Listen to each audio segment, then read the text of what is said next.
கல்வி வளர்ச்சியின் காமராஜின் பங்கு.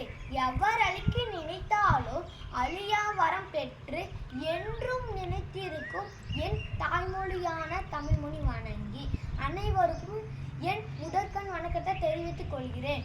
படிக்காத மேதை என்று அழைக்கப்பட்டாலும் தமிழகத்தில் அனைவரையும் படிக்க வைத்த மேதை என்றும் பெருமைய காமராஜரை பற்றி பேச வந்துள்ளேன்.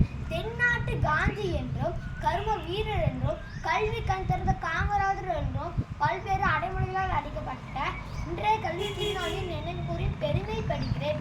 ஜூலை 15 கர்ம வீரர் காமராஜரின் பிறந்த தினம். அந்த நாளை கல்வி வளர்ச்சி நாளாக கொண்டாடப்படுகிறது.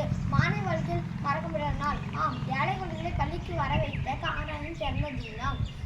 தமிழகத்தின் முதல்வராக 1954 பொறுப்பேற்றார். உண்டி கொடுத்தார், வீடு கொடுத்தார், 80 கணங்க இலவச என்ற வரிகளுக்கேற்ப மதிய உணவு திட்டத்தை ஏற்படுத்தினார். எழுத்தறிவித்தவன் இறைவனா ஆவான். 80 கணங்க இலவச கல்வி, மதிய உணவு, சீருடை என கல்வி வளர்ச்சி ஒன்றே இந்த நாட்டின் வளர்ச்சியாகவும் செயல்பட்டதால் கல்வி கண் கடவுளாக போற்றப்பட்ட பெருந்தலைவர் காமராஜர். காமராஜரின் ஆட்சியில் தான் கிராமங்கள், பள்ளிக்கூடங்கள், பேருந்துகள், மின்சார விளக்குகள் பெற்றது. காமராஜர் ஆட்சியில் அசத்திட்டதால் வளமானது நாடு. இதனாலேயே காமராஜர் ஆட்சியின் தமிழகத்தின் பொற்கால என்று கூறினது.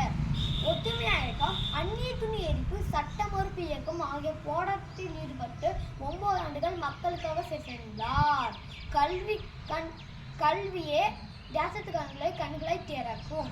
எந்த சொத்தும் இல்லாவிட்டாலும் கல்வி ஒன்றே சொத்து என்று நினைத்தார்.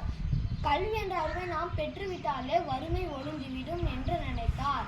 இவர் 1000 பாடலை கட்டதை விட ஒரு பாடசாலை கற்றது சால சிறந்தது. இவர் 17 பள்ளிகளை திறந்து வைத்து மாணவ கல்வி வளர்ச்சிக்காக பாடுபட்டார்.